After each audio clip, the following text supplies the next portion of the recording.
Et aujourd'hui on va parler des quantités dans la ration de votre chat.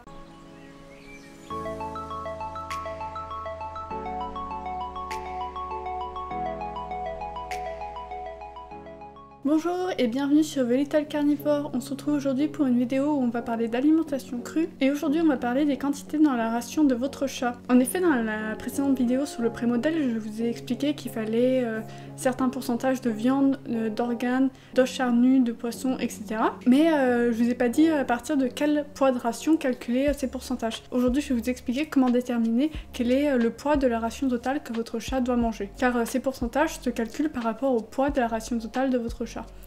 Par exemple, Néline mange entre 140 et 160 grammes par jour. Et à partir de ces 140-160 grammes, je calcule les quantités de viande, d'eau charnue et d'abats. Et en fait, le poids total de cette ration est assez simple à calculer.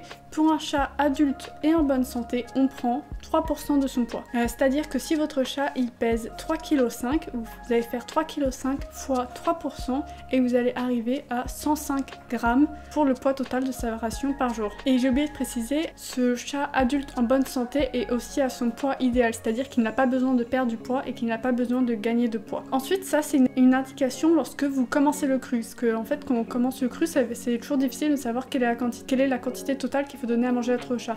Il ne faut pas calculer sur la quantité de croquettes, qui est une alimentation sèche et qui contient beaucoup plus de calories au 100 grammes que de la viande par exemple. Une fois que vous avez ces 105 grammes là, vous pouvez commencer le cru avec ces 105 grammes de ration totale et ensuite vous devez vous adapter à votre chat. Donc si votre chat après 2 semaines il grossit, vous allez réduire sa ration de 10%. Et donc si votre chat mangeait 105 grammes, 10% de 105 grammes c'est 10,5 grammes. Donc en gros vous allez réduire sa ration de 10 grammes. Donc vous passez de 105 à 95 grammes. Au contraire, si après 2 semaines vous avez vu que votre chat il a perdu du poids, vous allez augmenter sa ration de 10% de nouveau. Donc toujours 10% de 105 grammes c'est toujours 10 grammes. Et donc vous allez faire 105 grammes plus 10 grammes, vous arrivez à 115 grammes. Et si votre chat il est resté au même poids après 2 semaines, c'est-à-dire que cette quantité lui convient. Ensuite pour les chats qui sont en surpoids, ça va être un calcul différent. Il va y avoir 2 options, soit vous donnez 2% au lieu de donner 3% du poids, soit vous donnez 3% du poids idéal de votre chat. Donc s'il fait 3,5 kg et que son poids idéal c'est 3 kg, au lieu de faire 3% de 3,5 kg, vous faites 3% de 3 kg. Sachant que cette méthode, elle ne va pas marcher si votre chat a beaucoup de poids à perdre, parce que sinon ça va faire des rations qui vont être vraiment beaucoup trop petites. Dans ce cas-là, s'il a beaucoup de poids à perdre, c'est mieux de juste prendre les 2%.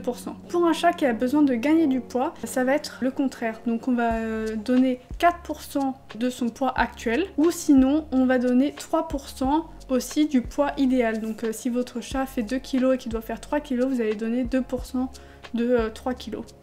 Et là, c'est pareil, si il a beaucoup de poids à gagner, c'est mieux d'utiliser l'autre méthode parce que c'est pareil. Autant un chat qui doit perdre du poids ne doit pas perdre du poids trop rapidement, autant un chat qui doit gagner du poids ne doit pas gagner du poids trop rapidement. Donc pour résumer, un chat en bonne santé qui n'a pas besoin de perdre du poids adulte, vous donnez 3%. S'il a besoin de perdre un peu de poids, c'est 2%. S'il a besoin de gagner du poids, c'est 4%. Pareil, s'il est très énergétique, vous serez plus du côté des 4%. S'il dort toute la journée et que c'est un chat d'intérieur, vous serez peut-être tout de même plus du 2%.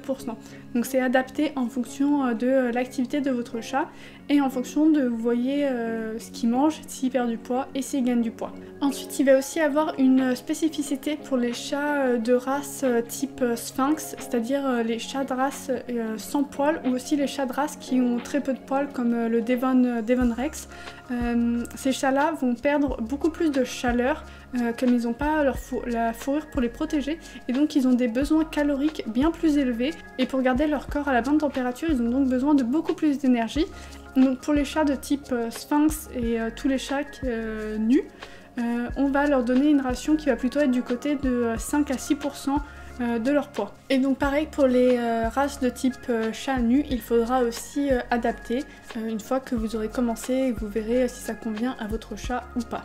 Pour les chatons, comme ils sont en pleine croissance, ils ont des besoins bien plus élevés, sachant qu'un chaton peut aussi être nourri à volonté, car en général ils sont capables de se réguler, mais pour avoir une idée, pour préparer leur ration, il y a quand même des pourcentages repères, sachant qu'après vous pouvez leur donner autant qu'ils veulent manger, du moins tant qu'ils n'ont pas fini leur croissance. Donc à 3 mois on va partir à 10%, 10%, à 4 mois à 8%, de 5 à 6 mois environ 7%, de 7 à 8 mois environ 6%, de 9 à 10 mois 5%, de 11 à 12 mois 4% et ensuite on part sur de l'adulte. Sachant que bien sûr c'est adapté, comme certaines races de chats vont finir leur croissance bien plus tôt à 6 mois, tandis que d'autres races vont vraiment finir vers 12 mois plus tard. Et donc il faut adapter. Si votre chat finit sa croissance à 6 mois, ben 6 mois il aura 3%. Enfin, pour terminer, toutes ces indications sont des repères pour commencer simplement l'alimentation crue. Ce ne sont pas des méthodes précises, ni exactes, ni scientifiques.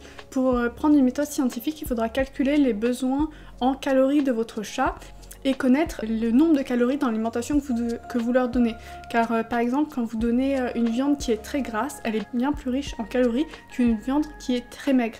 Et donc par exemple donner 100 g de viande très grasse et donner 100 g de viande très maigre, pas la même quantité de calories et n'est donc pas équivalent. Donc quand on utilise la méthode que je viens de vous présenter, c'est bien sûr une estimation en partant du principe qu'on donne des viandes moyennes, c'est-à-dire qui sont ni très maigres ni très grasses. Si on veut avoir une méthode plus scientifique, il faut donc calculer les besoins en calories de votre chat et le nombre de calories totales dans la ration de votre chat, et là on sera vraiment sur quelque chose de scientifique et de plus précis, ce qui est d'ailleurs généralement plutôt plus recommandé à faire pour les chatons. Comme ils sont en pleine croissance, c'est mieux d'être dans la précision et dans l'exact. Lorsque vous appliquez les conseils que je viens de vous donner, gardez cela en tête. Ce sont des conseils qui sont bien pour commencer le cru, mais si ça ne correspond pas à votre chat, si ça ne convient pas, vous aurez peut-être besoin de passer sur une méthode plus précise. Dans les cas particuliers, pour certains chats qui ont beaucoup d'énergie, ça sera sûrement plus adapté, ou dans les cas où vous pouvez donner que des viandes très maigres ou que des viandes très grasses,